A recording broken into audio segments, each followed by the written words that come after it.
isicawu samashumi amathathu nantathu sencwadi esibhalelwe uLungisani Mavundla esihloko sithi unyaka wesethembiso season 2. Sekuyawalala umazwakhe uhlezi phezu kwetshe lomgudlo phansi kwesihlahla sabo noZolile somgamanzi. Udliminwe ukhangele emkhathini namehla acwebe inyembezi. Sekuyisithutshana ehleli lapha njengoba ethe angaqeda ukuvalela inkomo wabe seza lapho ukuze athole isikhathi noZolile ngaphambi kokuba avuke aye edolobheni kusasa njengoba kufanele abuyele esikoleni nje. Kusenjalo kuqhamuka uZolile eshaya kancane nje eze azafika mengenhlana kamazwakhe khona phansi kwesihlahla. Athi angambona umazwakhe asukuma ekuye afika phambi kwakhe ambambe izandla zombili embheke emehlweni. Zolile, ngiyabonga. Bengilokhu ngicabanga ukuthi unyaka odlule waba onzima kakhulu kunayo yonke. Kodwa ngiqinisekile hayi awukho unyaka oyodlula lo ngeyinselele esiyitholile othandweni lwethu. Ngikubonga kakhulu ngokuma nami nala izikhukhula zencindezelo beyifuna ukwemuka uthando lwami. Amdedele adedele isandla esisodwa amphulule esihlathini emamatheka. Umuntu engakubona uzothile nje uthule kanti ngaphakathi uyijongo iqalaqala uqobo lwalo. Angaze ngikubona ulwa kanje ngisho nangaphambilini. Bekufanele sophisi uZolile naye ephulula sona isandla lesi sikamazwakhe esisesihlathini. Into eyivela kancane yalwela mazwakhe. Bengeke ngivume usamacala ebhukela njengawe lidlala ipawuphethe zaseThekwini ngikhona ngisimumondiya nami uzima uqobo lwakhe wala embo. Bahleke bobabili beyiqoqile kubonakala nje ukuthi beneme kakhulu kudlula ingelosi. Empeleni nesithando sami mina kumele ngibonge wena ngoba omunye umuntu ngabe kudala ajokola wahamba ngayo yonke lento yami yokulotsholwa nokukhehlwa obese kusho ukudanqa kwami phela. Kodwa nami mazwakhe wangilwisa njengesethembiso wasenza ngasekuqaleni nangasekupheleni konyaka odlule kuso lesi sihlahla. Ngikhumbula kahle incwadi ngakubhalela yona sengilahla ithemba ngithi upheli ungemukile wena emveni kwenkulumo ezinhle ezayivela kubazali bakho. Futhi ke lapha ngase ngiqinisekisile ukuthi njengoba bakithi bephoqelela indaba kaMaqhawe nje nabakini bengamcontsisi phansi nje upheli kusho ukuthi ziyahlukana ngempela indlela zethu. Abheke phansi uZolile amamatheke ngamahlonyana. Ngiyakhumbula ufika umanxebanxeba emveni kwempi yeyigode yalwa yashiya phansi othulini amaqhawe ezihlobo nezalwane zakho. Ngiyakhumbula ufika ngobumnyama uzongithembisa ukuthi sizoma silo. Aphakamisa ubuso uZolile embheka ngamahlonyana. Ngiyabonga kodide. Ngiyabonga Pelekhulu. Emphulule isihlathi. Angimboni omunye oyothatha indawo yakho kumina. Manje angisangabazi ukuthi isethembiso sethu sesiyoya sifezeke njengoba uMaqhawe kuyena obeyisiphazamiso eseyikhethele enye indlela. Zolile, kunenkinga nencane. Yini sithando sami? Angisaboni-ke kodwa manje ukuthi kusekhona inkinga engedlula lezi esesikwazile ukulwa nazo. Hayi, khuluma ngilalele. Futhi ke sengifana nengoduso yakho njengoba sewulobole nokulobola nje. Zolile, kunento engazange ngizisho kuwena ngenxa yesimo besingavumi ngaleso sikhathi. Mazakhe, soqala ungethusa-ke manje. Yini? Kumayelana nophele. Yini? Wenzeni uphele? Mhla mhla abazali beze eThekwini ukuzokubheka baphinda bedlula beyokhoma bafike bacela ubuhlobo obuhle kwaDlamini. Angikuzwa phela yena Msombisi, wena sebacela ubuhlobo obuhle kwaDlamini, ashintshe agqwale nasemsweni uZolile ayaluze. Empeleni nje mangithi lokhu kwenziwa ngaphandle kokuxoxisana nami. Abazali bathi bakwenza lokhu ngenhloso yokuqinisekisa ukuthi nami ngicekisa inhliziyo yami kwinkoduso yami ukuze ngikudedele ukukhululeka uqhubeka nobuyena. Abazange bavumelane nami kulokhu.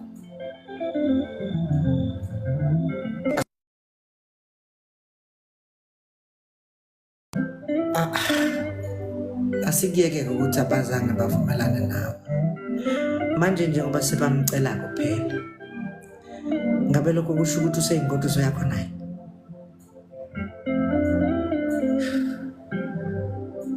Ngabe usewumngakho omdala bazakhe? Zicwebe inyembezi kuZolile.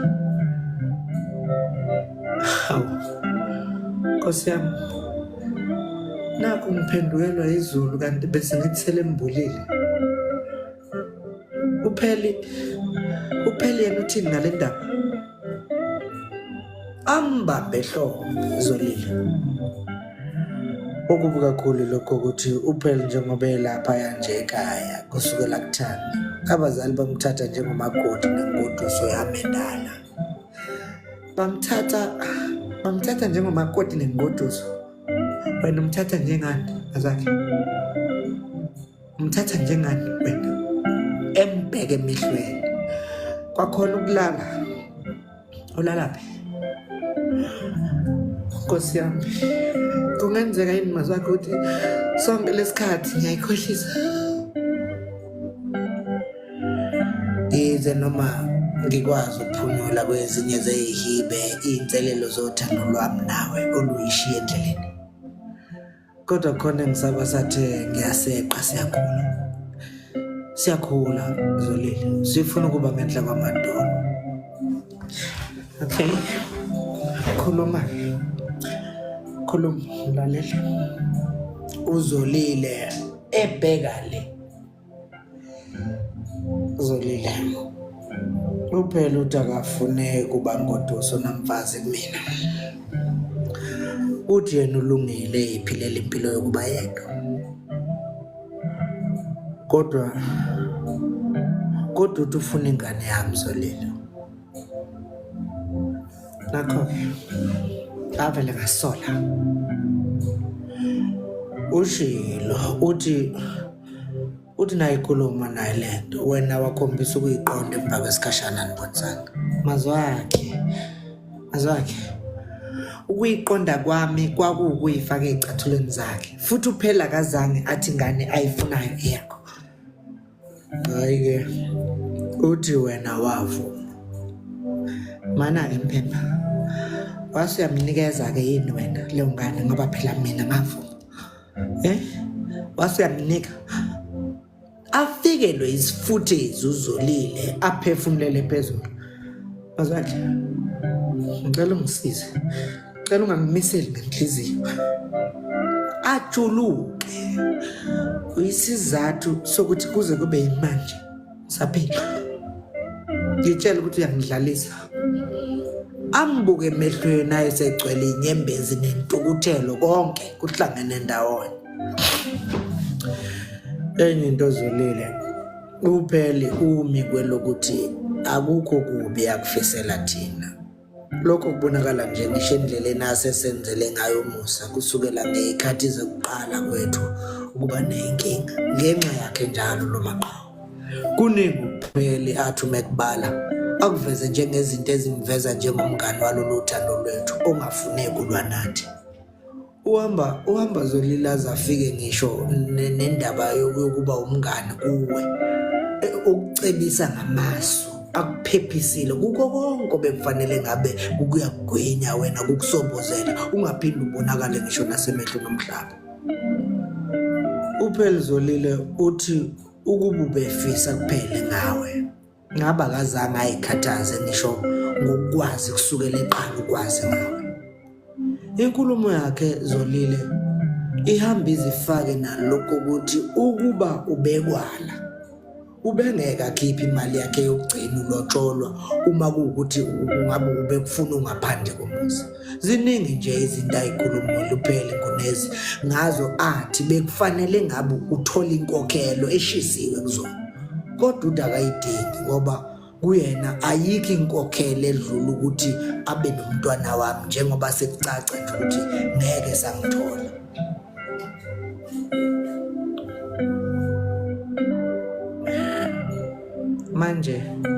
Manje sewucabanga usicabanga ukuthi simbuyisela ngithi zonke izinto zakhe nemali yakhe ahlukane nathi ngoba ikhona kuphela ngikubona kumhlanganisa nathi ukusiza ukuze siyithole sesisesimeni la simkweleta khona futhi siphoqeleke ukuthi simsize nathi.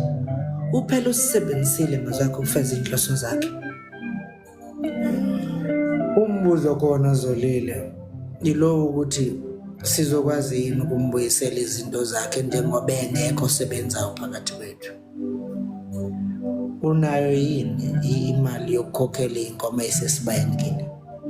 Yona ke engakuchoma ekhanda ngomemulo unayo. Uthini ngemoto yakhe ngonyaka odlule ehle nyuka ehamba nathi lapha? Angisakuqondeke manje sithando sami. Angisabuza ukuthi uqonde phi. Mazakhe usiyana umuntu ojwayele ukumphonsa imibuzo. Uwena ovela neqhinga nempendulo. Njengamanje angisakuzwa noma ulwela ukuthi ngisiqonde lesimo sikapheli noma ulwela ukuthini. Phuma esake ngempela ukuze ngikuzwe uma usushintsha ukukhuluma. Ubuye uzwakala njengomuntu osekhulumela uphela manje. Cha Zolile, mina ngihlahlela izinto nje ngononina. Ngibeka amaphuzu okufanele sidlule kuwona ngaphambi kokuba sisombulule lenkatha enkangala. Kodwa ke mina nawe Ntuli siyazi ukuthi noma singangaba namali yokukhokhela konke kuphela sesenzele khona, kodwa ukulala nomunye umuntu isona sethembiso esazibophezela kusona kuze kube nakulokho. Isona futhi leso sethembiso sisinikeza umhlahlandlela nezizathu zokuphila nempokophelo empilweni. Ukusidedela manje ngoba nje sicindezelo umnotho obohlayo kungasonela igugu lokuyiqaja kwethu ebesilithukusela ukugiya ngalo nangamhla imihla yethu yonke yokuphila iphela. Ayikho mazwakhe into ebaluleke kimi njengokwazi ukuthi ngelinye ilanga mina nawe siyoba umfazi nendoda singenachashaza emzimbeni yethu lokuthindwa womunye umuntu. Savumelana Mphembe, savumelana ukuthi umzimba wami uyokwaziwa uwena kuphela nowakho ngokunjalo. Ungangitshela ukuthi sewusikhohliwe lesithembiso. Athula umazwakhe abheke phansi. Mntakwethu, sawufuna ukusiphula yini lesi sithembiso? Embheke emehlweni, aqhubeke umazwakhe nokukhophozela abheke phansi. Mazwakhe, emveni komsebenzi ongaka, mazwakhe, uthini ngochazana nomzika ifani owangithembisa wathi uyongithandela bona? Uthini ngamabutho esigodi sakini adele impilo zawo ngelokuvikela lesethembiso? Ungilibele yini mntakwethu? Ungikhohliwe yini mazwakhe? Kusenjalo kuthusha kuphela emfuleni eze ebheke kubona azafika mephambi kwabo.